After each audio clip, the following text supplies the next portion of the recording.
এই যে বিশাল গাড়ি ঘোড়া বা যানবাহনের যে শব্দ এবং যে সাউন্ড পলিউশন, এটা যে শুধুমাত্র আমাদের হিয়ারিং লস বাড়ায় ব্যাপারটা এরকম না, এটার সাথে অ্যাসোসিয়েট আমাদের বডির অনেক ধরনের প্রবলেম হয়ে থাকে।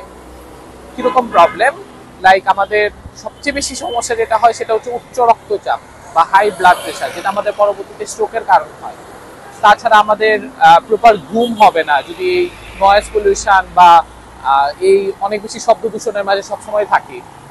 এছাড়াও আরো অনেকগুলো প্রবলেম দেখা যায়, যেমন গর্ভবতী মায়ের জন্য এই নয়েজ পলিউশন বা সাউন্ড পলিউশন খুবই খারাপ একটা ব্যাপার, কারণ এটা বাচ্চা স্নায়বিক যে ইমপ্রুভমেন্টটা হয় বা জন্মের আগেই স্নায়বিক যে কার্যকলাপগুলো থাকে সেটার অনেক বেশি ব্যাঘাত ঘটিয়ে থাকে এই নয়েজ পলিউশন।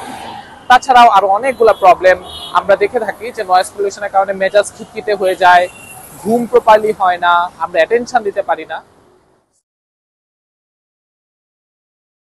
নয়েজ পলিউশন রোধে শোনো বাংলাদেশ, বাংলাদেশ পরিবেশ ও বন মন্ত্রণালয় এবং অনেক এনজিও ডিফারেন্ট ধরনের পদক্ষেপ নিচ্ছে, সেটা জনসচেতনতামূলক। কিন্তু শুধুমাত্র এরকম পদক্ষেপ নিলে তো হবে না, আমাদের জনসংখ্যাকে এই ব্যাপারে আরো বেশি নিজেদের কেয়ারের কথা চিন্তা ভাবনা করতে হবে। এই যে নয়েজ পলিউশন, এটা 10 to 15% হিয়ারিং লসের কারণ।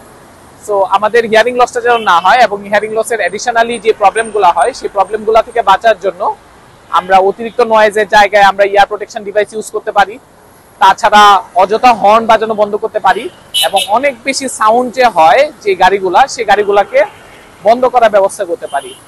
এই ছোট্ট কয়েকটা স্টেপ নিলে আশা করি আমাদের নয়েজ পলিউশন এখনকার চেয়ে অনেকটাই কমে যাবে এবং মানুষের স্বাস্থ্যের যে ঝুঁকিটা পড়তেছে সেই স্বাস্থ্য ঝুঁকিটা অনেকটা কমে যাবে। সবাইকে ধন্যবাদ। আসসালামু আলাইকুম।